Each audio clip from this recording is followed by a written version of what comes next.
Yeah, this is how you sequel. You make a sequel that no one was really asking for it. If it's great, awesome. If not, who cares?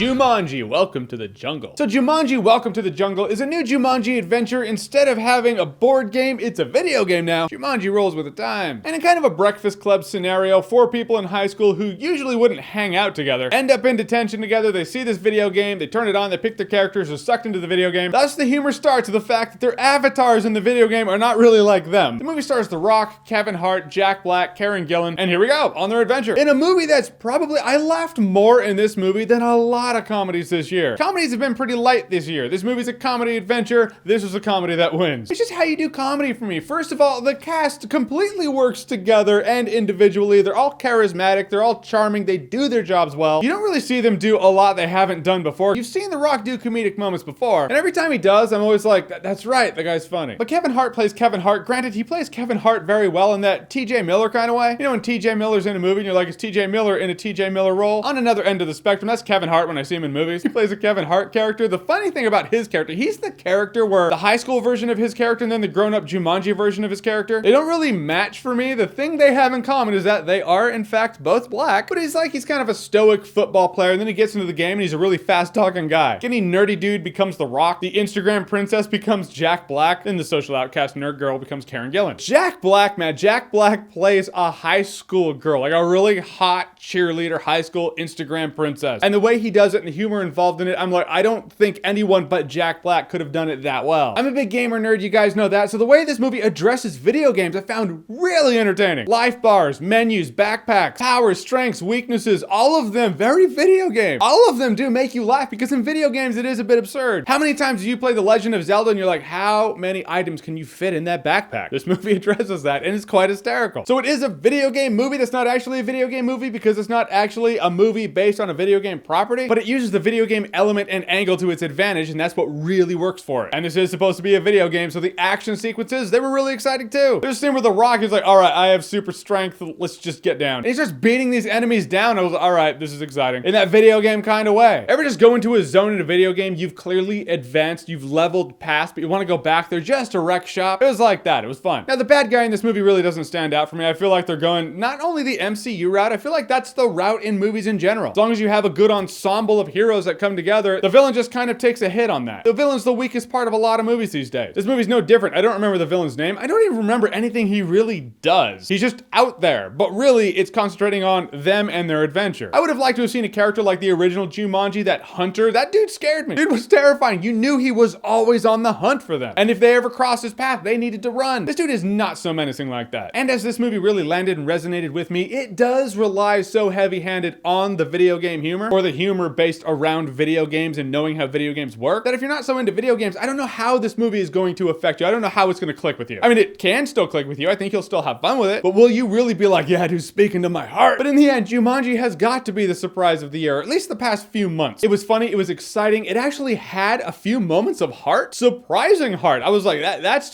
hitting me, and I'm like, what's happening? I walked out of this movie having had a blast. And I will say Jumanji is a great time, no alcohol required. Even Karen Gillan's outfit that the internet went nuts over, like, why is she wearing that outfit in the jungle? Sexist! Well, it is portraying a video game, so there is a reason for it, and they do address it. Maybe you should teach Twitter and the rest of the internet. Maybe people should take a step back, breathe for a second, maybe think there might be a good reason for it, and we'll just see how it plays out when the movie comes out. All right, so Jumanji, Welcome to the Jungle. Have you seen it? What did you think about it? Whatever you thought, comment below, let me know. And as always, if you like what you've seen here and you want to see more, click right here to see more.